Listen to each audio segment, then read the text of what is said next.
샬롬 할렐루야. 잠언 8장 17절. 나를 사랑하는 자들이 나의 사랑을 입으며 나를 간절히 찾는 자가 나를 만날 것이니라.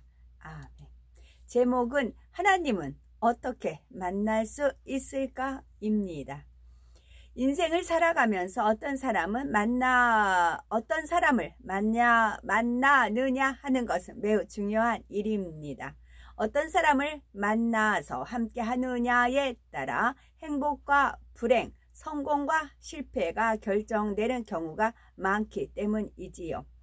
그런데 우리가 살아가면서 꼭 만나야 하고 또 우리를 간절히 만나기를 원하시는 분이 계십니다. 그분은 참된 행복과 사랑을 공급해 주실 뿐 아니라 영원한 천국으로 인도해 주시는 사랑의 하나님이시지요. 그러면 우리가 어떻게 해야 살아계신 하나님을 만날 수 있을까요? 하나님을 간절히 찾고 만나야 하는 이유가 있겠고, 살아계신 하나님을 만날 수 있는 방법이 있습니다. 흔히 주변 사람들로부터 직접 전도를 받거나 방송, 신문 등 각종 선교 매체를 통해 하나님을 만나게 되는데 자신이 성령을 체험하고 구원의 확신을 갖는 만큼 전하는 것을 볼 수가 있습니다.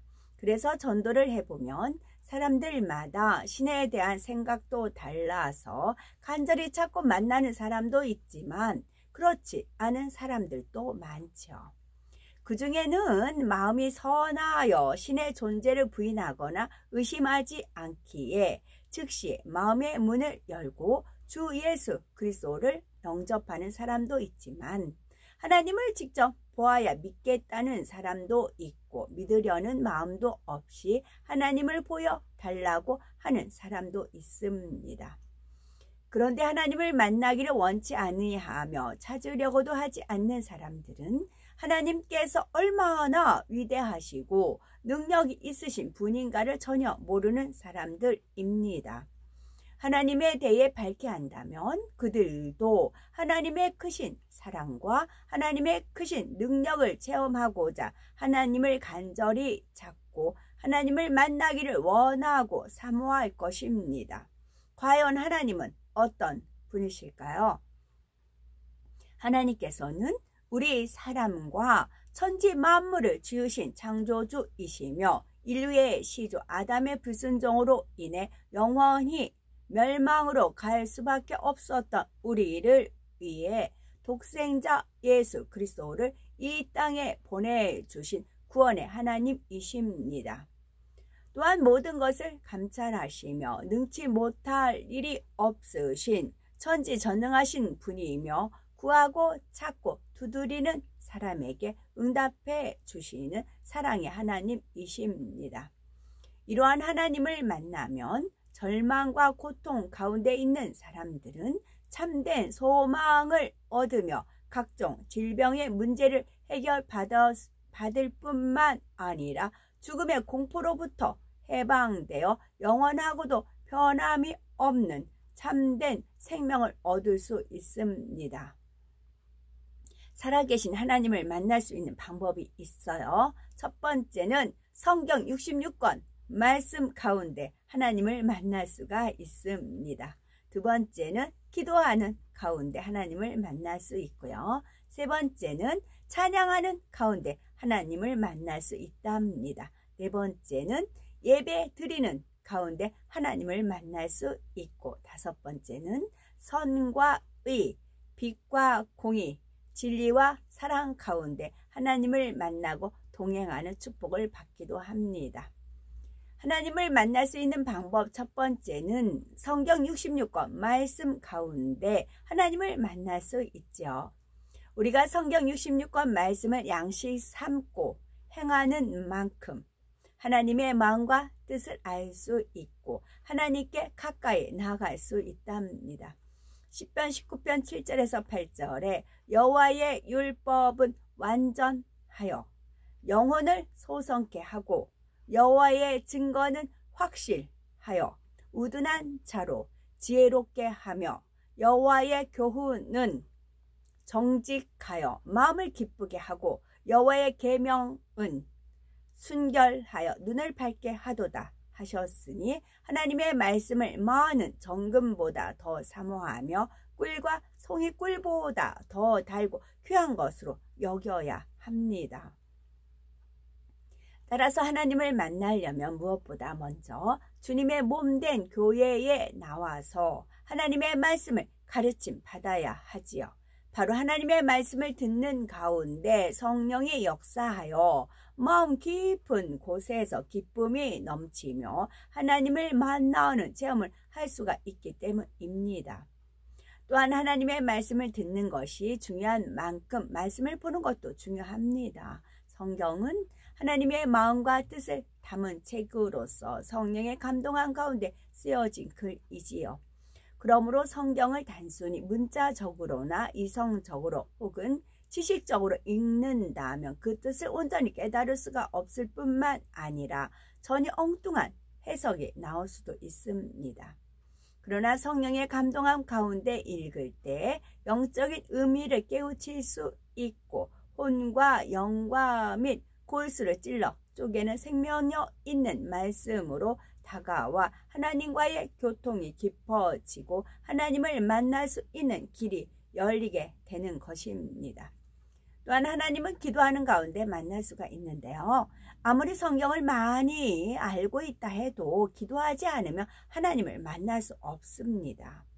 우리가 식사할 때 밥만 먹는 것이 아니라 국도 먹고 찌개도 먹고 그 외에 여러 가지 반찬과 함께 먹어야 건강을 유지할 수 있듯이 하나님을 만나려면 말씀과 함께 기도를 병행해야 합니다.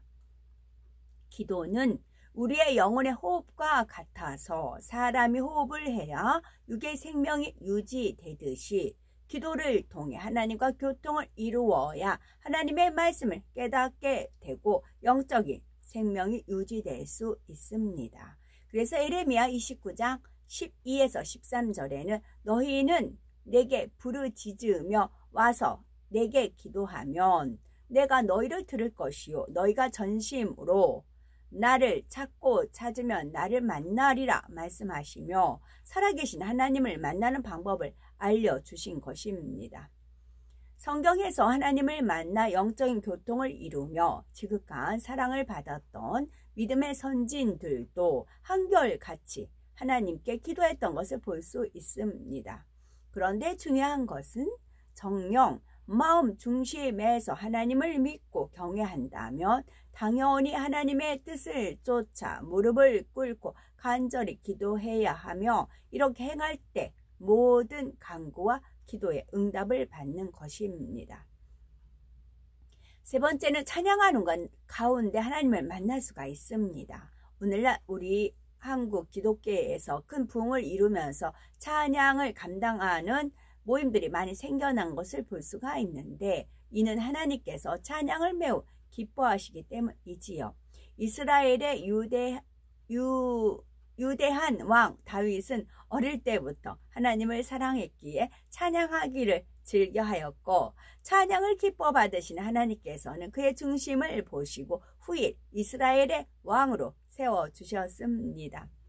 역대상 16장에는 다윗 왕이 하나님의 궤를 메고 들어가서 장막 가운데 두고 번제와 화목제를 드리며 하나님을 찬양하였고 역대하 30장 21절에서는 레위 사람들과 제사장들이 날마다 여호와를 찬송하며 큰 소리 나는 악기를 울려 여호와를 찬양하였다고 했으며 다니엘은 지혜와 능력을 주신 하나님을 찬양했습니다.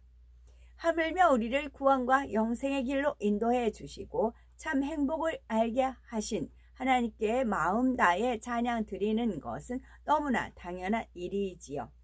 우리가 예배 전이나 기도회를 하기 전에 중심으로 찬양을 드리면 뜨거운 찬양 가운데 마음의 문이 열리고 성령이 충만해지는 것을 느낄 수 있습니다. 또 주의 이름을 찬양하며 그분의 권능과 그분의 위엄과 그분의 위대하심과 구원의 은총을 찬양할 때 마음이 뜨거워지고 믿어지는 믿음이 생기며 기쁨과 감사의 눈물이 나오는 것을 체험하게 됩니다. 찬양은 곡조 있는 기도로서 하나님을 만나는 길이요 방법이니 천국의 소망을 가지고 마음 중심을 다해 찬양을 올릴 때 하나님을 만나게 되는 것입니다. 네 번째는 예배 드리는 가운데 하나님을 만날 수 있습니다. 구약시대에는 제사가 하나님을 만날 수 있는 길이었지만 신약시대에는 예배를 통해 하나님을 만나게 됩니다. 아브라함은 항상 단을 쌓고 제사 드림으로 하나님을 만날 수 있었고 솔로몬 왕도 1000번의 번제를 드렸을 때 하나님을 만나 놀라운 축복을 받았지요. 이러한 구약시대의 제사는 신약시대에 이르러 예배로 드려지고 있으며 신령과 진정으로 예배를 드릴 때 살아계신 하나님을 만날 수 있습니다. 하나님께서는 이스라엘 자손이 제사 드릴 때 최상의 것으로 제물을 준비하여 드리지 않고 자신들에게 쓸모없는 최하의 것으로 드렸기에 크게 책망하시며 형식은 같을지라도 마음과 정성이 담겨있지 않은 제사는 받지 않으시겠다고 말씀하셨습니다.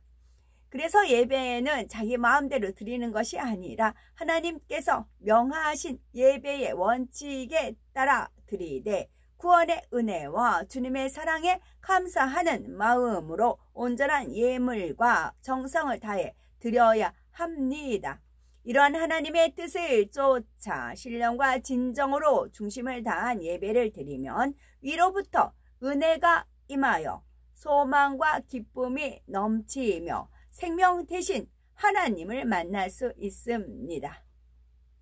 마지막으로 다섯 번째, 선과 의, 빛과 공의, 진리와 사랑 가운데 하나님과 만나고 동행하는 축복을 받습니다. 사도행전 10장에서는 이스라엘 군대의 백부장 고넬료가 나오는데 그는 경건하여 온 집으로 더불어 하나님을 경외하며 백성을 많이 구제하는 사랑이 많은 사람이었습니다.